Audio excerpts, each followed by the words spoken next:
back to like Journey of Souls and Destiny of Souls, this whole soul view, we often want to experience a certain dynamic on this human plane of power, for example.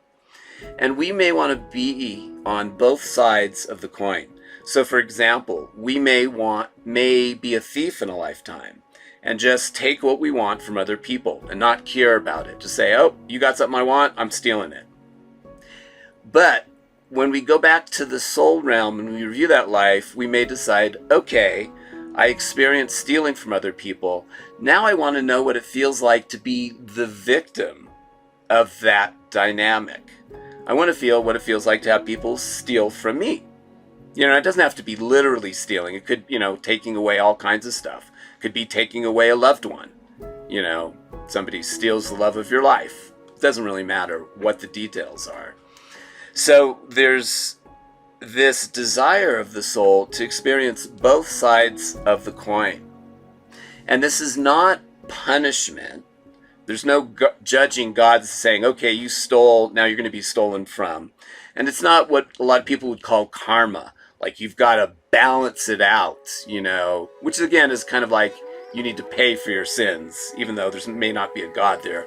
Karma is almost the same thing the way I understand it. But this is more like the soul desires to experience both sides. So for me, having inflicted this power over dynamic in many, many lifetimes, I got how I wanted to experience the other side, being the so-called victim of power, and how my dad fulfilled that role perfectly because I hated it. And I totally got in my insides how terrible it is to be the recipient of power over. And I will never again do this to anybody in any future lifetime. Like I know this in my soul because of this experience. So for me, when we're working with somebody who's been a victim, and it could be of some pretty severe stuff, some of the people we've worked with, if it's appropriate, I will share the soul view. Because if you can go to that place and say, oh, what if I was the one who dished out the same thing that I experienced to others in other lifetimes? And now I just wanted to experience being on the receiving side. If you can get to that place, man, that can totally remove the whole victim consciousness. Because then you get that was actually an empowered choice of your soul. Now, this is on the consciousness level. You may still need to do a lot of emotional clearing work and energetic clearing work, which is, these are what Lynetta specializes in, to get that stuff out of the body, so to speak. So we deal with everything from the mind all the way down to the body, and the soul, of course, in order to get this stuff completely cleared out of our space, again, so we can get to that neutral place and create what we want. That's an amazing story. I can resonate with fragments of that story. Oh, you were a bad guy in a past life too? No, I have no idea, but my father was puritanical. He was very kind, but he was, it was like my way or the highway. And so I could never develop my own mind. He was quite judgy, in that way. It's very. I'm not saying it's typical Eastern Greek Orthodox, but it's very puritanical. It doesn't leave you much latitude. There's no margins on the paper, No. So there's no right. Let's talk about this. What do you think? Yeah, it's like let's talk. Yeah. No. And like Lynetta, I stored up a lot of anger, and I became the invisible child. Right, and that invisible child had its own management team, right? And its management team started a recruitment company.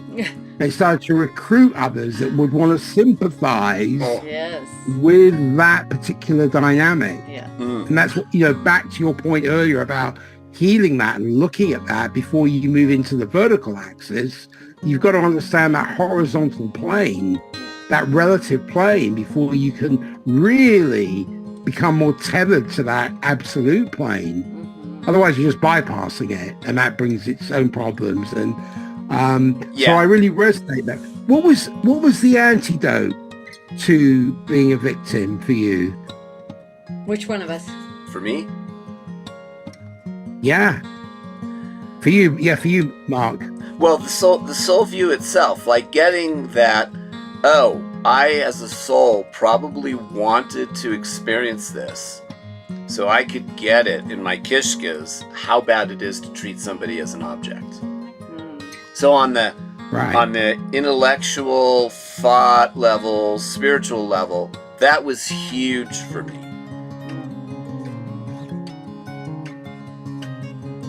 And I want to explore, Lynetta, this is for you. I want to explore your journey to self-discovery, because I'm curious about how you embrace that inner pain and darkness and how that led to transformation and empowerment. Was there a specific moment or experience where you faced your own inner pain or darkness and found it to be a catalyst for personal transformation? It's been over the course of many years, because I've been on a path of transformation and diving into my shadow, doing my inner child work. So along the way, and even recently, doing EMDR and brain spotting, which is a therapy that helps you get into the subconscious and get access to what memories there that are causing blockages in your life. And so I would get a memory of a little girl, me as 8 years old or 9 years old. Some of those memories may even go back to 3 years old, 4 years old. And then I would say, honey, you're not there anymore. Let me bring you here to my heart and show you how I can reparent you, and I will give you everything that you needed from your parents but didn't get. And there's nothing wrong with you. You blamed yourself. You thought it was because of you that you weren't getting the love, and that you were trying as hard as you could to be a good girl, a good little girl. And when that didn't work, you started being a bad girl, and that didn't work either. And then you just got depressed.